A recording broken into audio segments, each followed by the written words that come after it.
Okay, so I'm not married. I have beautiful children. How many? 8. By how many women? 3. And this is the kicker.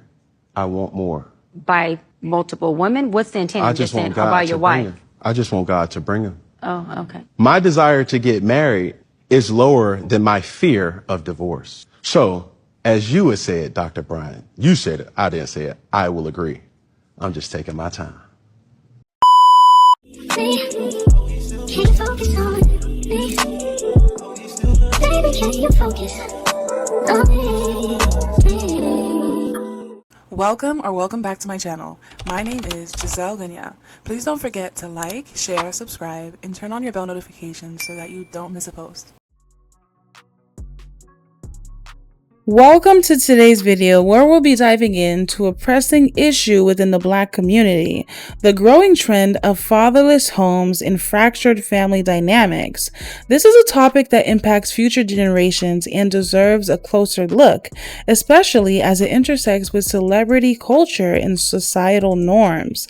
In this video, we'll focus on 4 prominent figures: Cam Newton, Nick Cannon, NBA YoungBoy, and Lil Durk, and examine how their relationship choices contribute to this trend.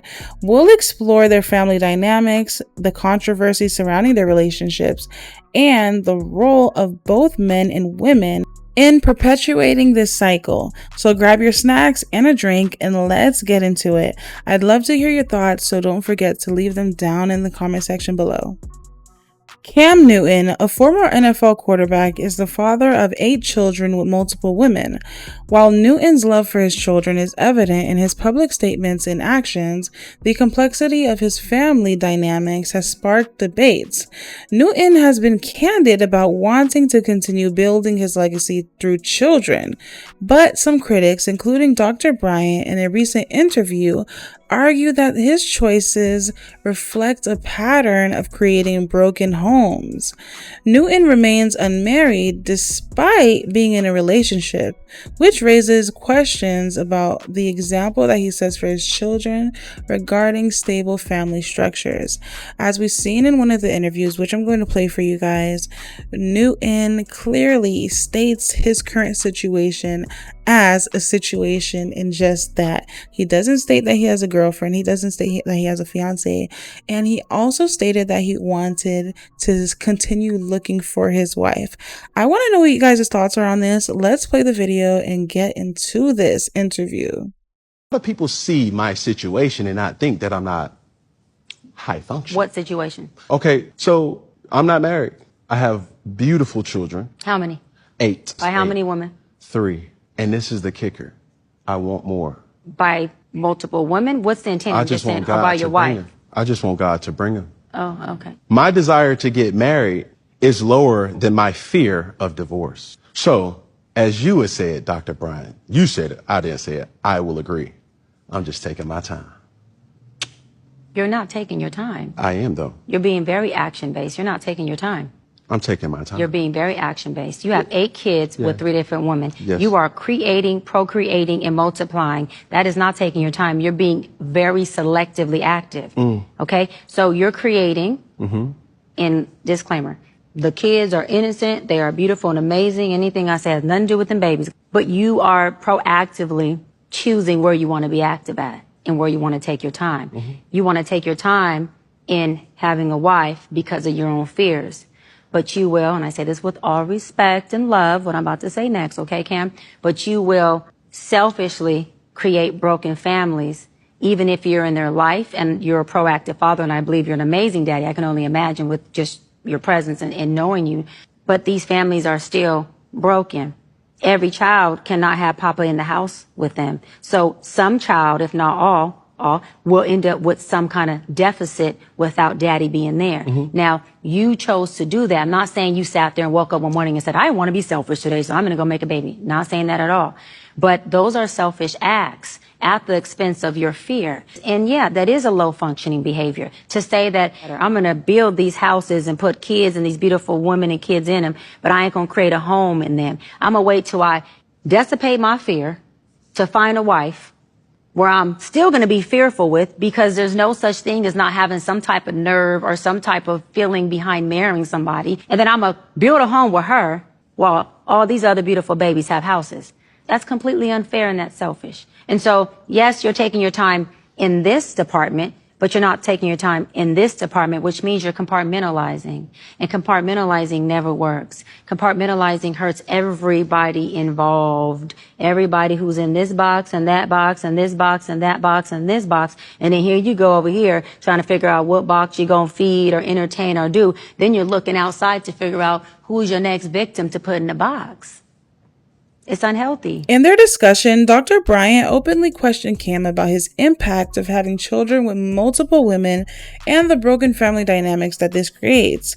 She called out the reality that financial support alone cannot replace a father's consistent presence in the home, and she challenged Cam on how his pattern affects the emotional and psychological well-being of his children.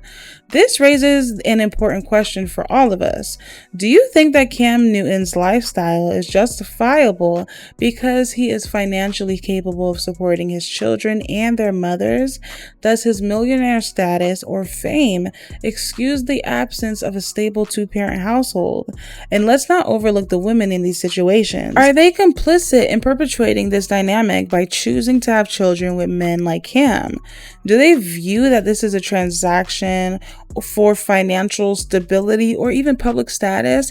And if so, is that enough to justify raising children in a fragmented family structure? As a mother myself, I know how critical my husband's presence is in our family. Together we guide, lead, discipline, and nurture our children. I can't imagine my son growing up without his father's influence or my daughter without his protection and example. That's what makes me wonder, are the children in these situations missing out on something irreplaceable, or is the financial provision enough? I'd love to hear your thoughts on this. Do you agree with Dr. Bryant's stance, or do you think that Cam Newton's approach is acceptable in today's society? What about the women involved? Are they making wise decisions, or are they setting themselves and their children up for hardship? So let's move along to Nick Cannon. Nick Cannon is an entertainer and is perhaps the most prominent figure in this discussion.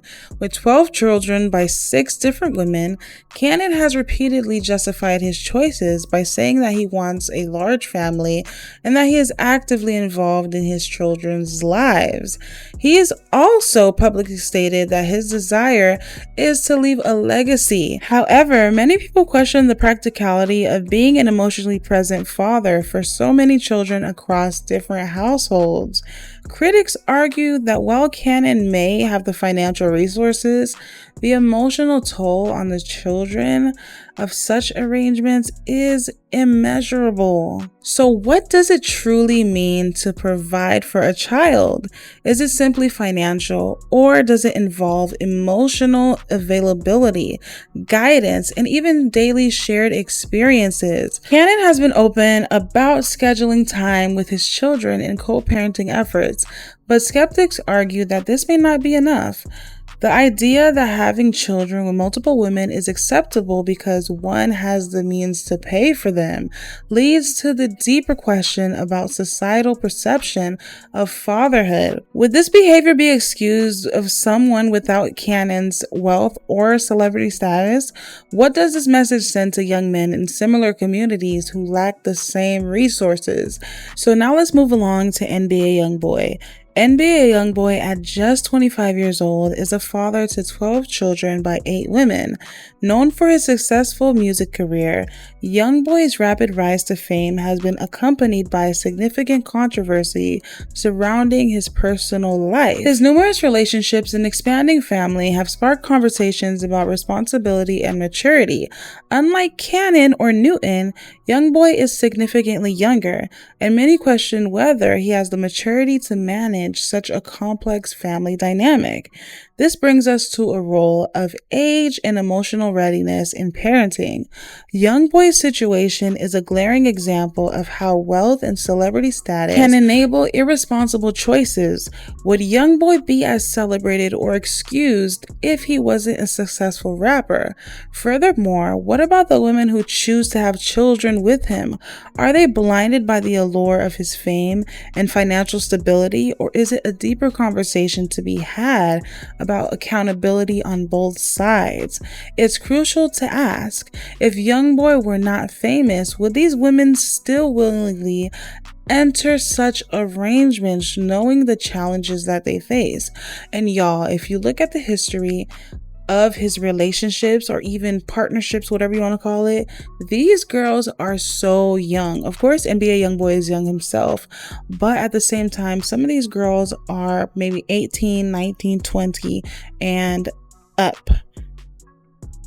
It's very irresponsible. Who is going to break it to these girls? Because y'all, it is a much needed conversation and I'm glad that we are talking about it. But let's move on to Lil Durk or Lil Durk.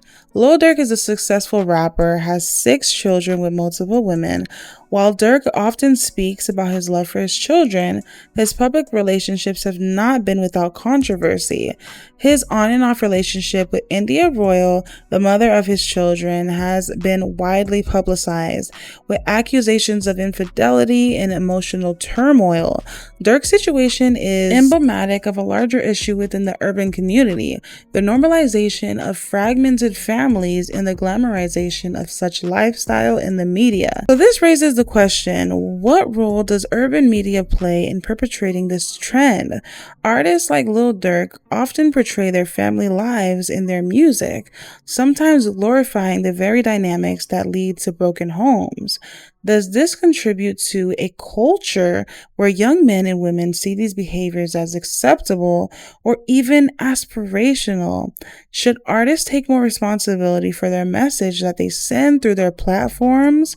Moreover, how do these patterns affect the children growing up in these situations, who may internalize unstable family structures as the norm? So finally, it's important to note that the women involved are not without responsibility. Many argue that these women willingly enter these relationships with men who already have multiple children and partners, knowing the challenges ahead. This brings us to an often overlooked question. Are these women motivated by love, or are they enticed by the men's financial resources and celebrity status?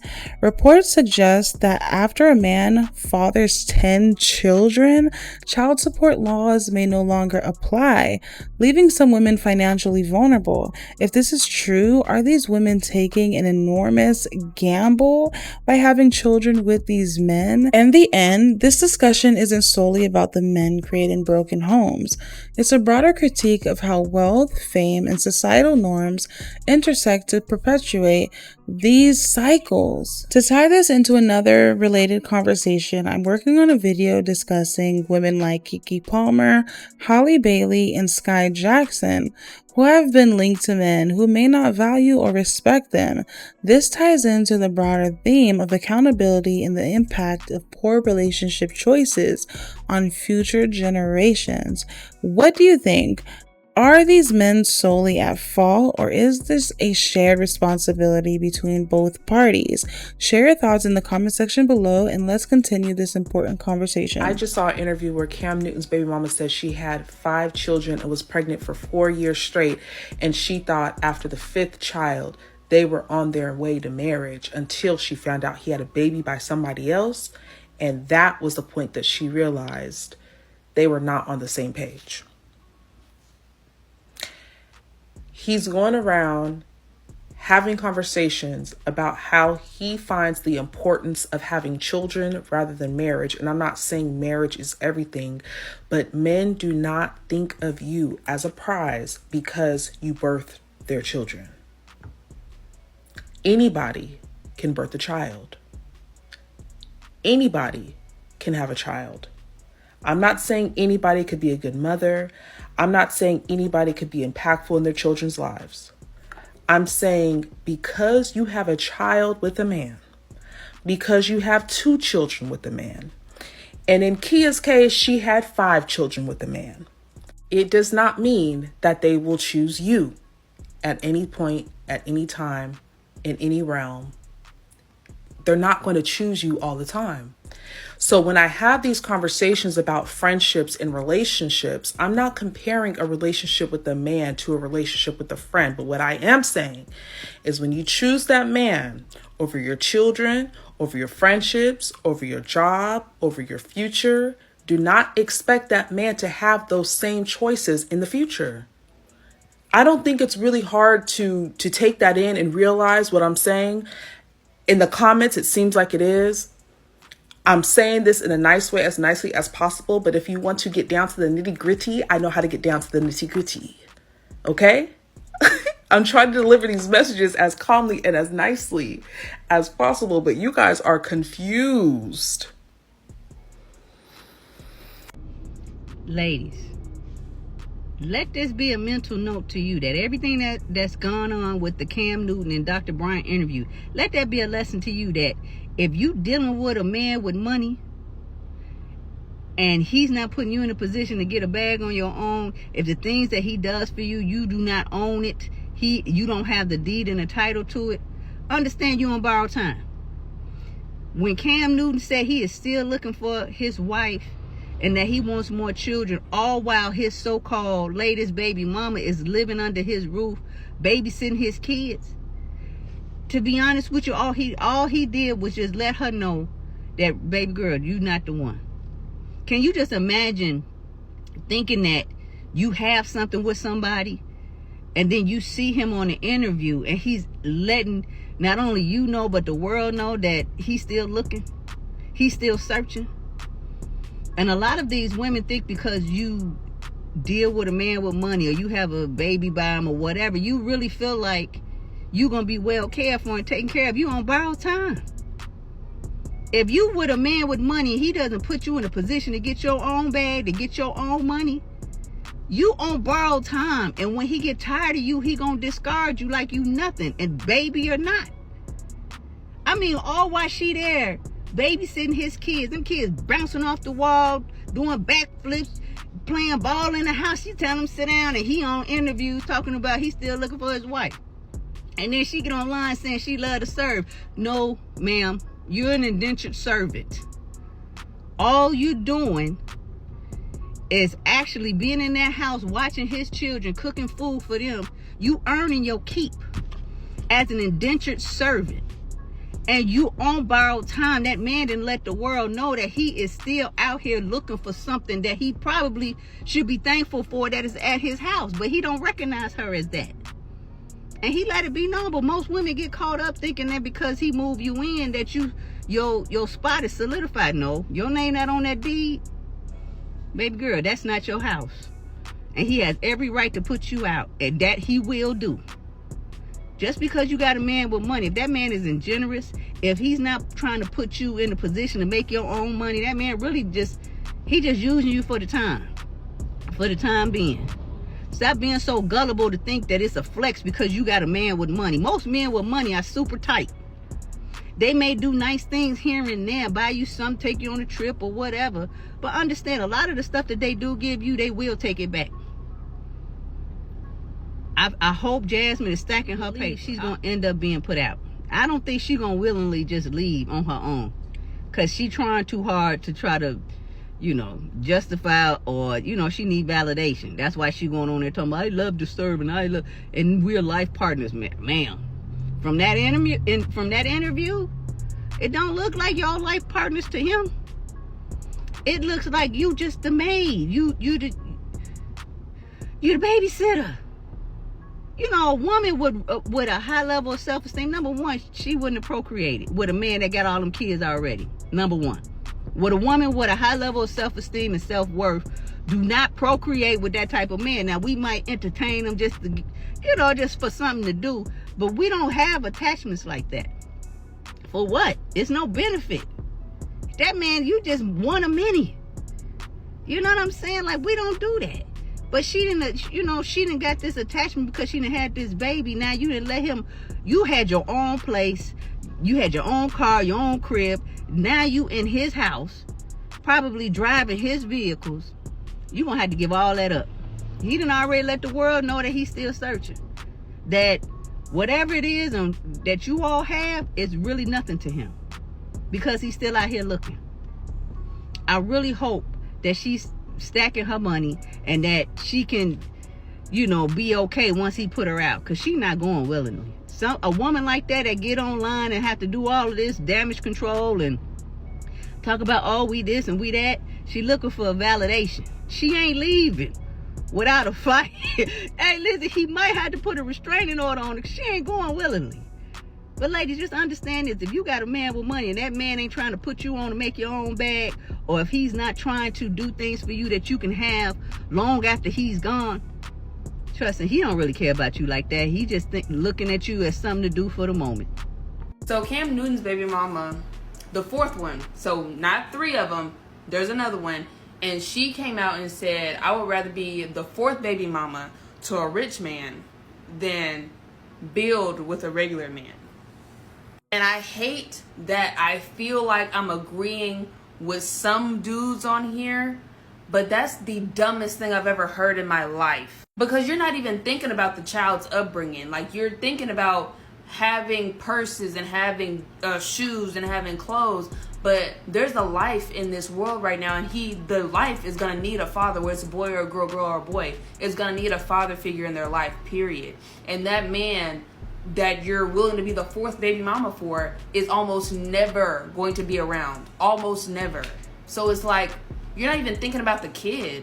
Like, what's your purpose? Like, what's your drive in life? Because if you have a drive and a purpose and you have a passion for something, you can afford all the bags, all the shoes, all the clothes that you want without having to deal with some man, and without having to bring a child in this world and no doggone well the father figure won't be around. Like, what is this? And lastly, this is a little bit unrelated. This is just my personal opinion.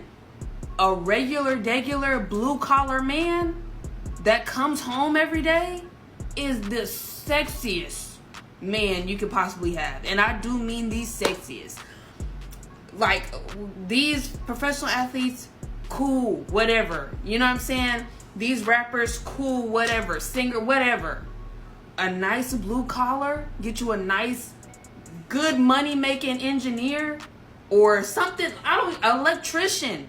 Somebody that goes in, clock in the morning, come back in the evening. What? That's the sexiest man on this planet. Blue collar. Please come this way. I would love me a good blue collar man, because there's no way on this planet or the next will I be the fourth anything. I don't give a fuck who it is, why it is. Number 4, number 3, number 2 will never be me. And this is his 6th child. Somebody said, ooh, that couldn't have been me. All right, until the rich nigga put that pressure on him. I could never give it no burn, okay? Until $100 million start putting the pressure on you. You don't know what the fuck you're doing. Talking about what you'll never be. Bitch, you ain't never had. Oh, you better than me? I am. It's so funny because he was talking back at a couple of people. He was talking back at a couple of people in the comments too, which was great. I was like, yeah, man, get him. Can't nobody read your font, but So in my mind, if I'm a viewer and I'm like, okay, Cam has a lot of kids, where's the ring? Like, why didn't you marry her? Like, I'm confused why. Because as a baby mama myself, let me just put myself in that shoes. It's like, why would you give me a forever commitment, which is a child, versus like, where's my ring? That person that I was while we were having children together, I couldn't be the best husband. I wasn't prepared to be a husband then. Okay. And the hourglass was shrinking for her. And I pride myself on doing this. When me and her was together, Kia, that is, we were both young. And she was around me through a lot of success, a lot of downfalls, and I respect her for that to this day. But it never led to the ultimate commitment, and that's a ring. And to me, it's not even an apology that's needed. It's just like we just grew apart, right? And we have a great working relationship now. where we have beautiful children and we're seeing them grow day in and day out. She does a great job with them and her supporting cast. And it's just like now, here I am, I'm trying to still get my feet to finding that perfect person that can come into my life to accept me, just like she's, wants somebody to accept her. Mm-hmm. And obviously my other baby mama to somebody to accept her, and knowing that the pressure for me is easy, right? I'm the beneficiary to, this is what I got. If you made it to the end, thank y'all so much for tuning in. Please don't forget to like, share, and of course, subscribe, because if you don't, are you new here? What are you doing? But y'all stay safe. God bless. Bye. Can you focus on me? Baby, can you focus on me?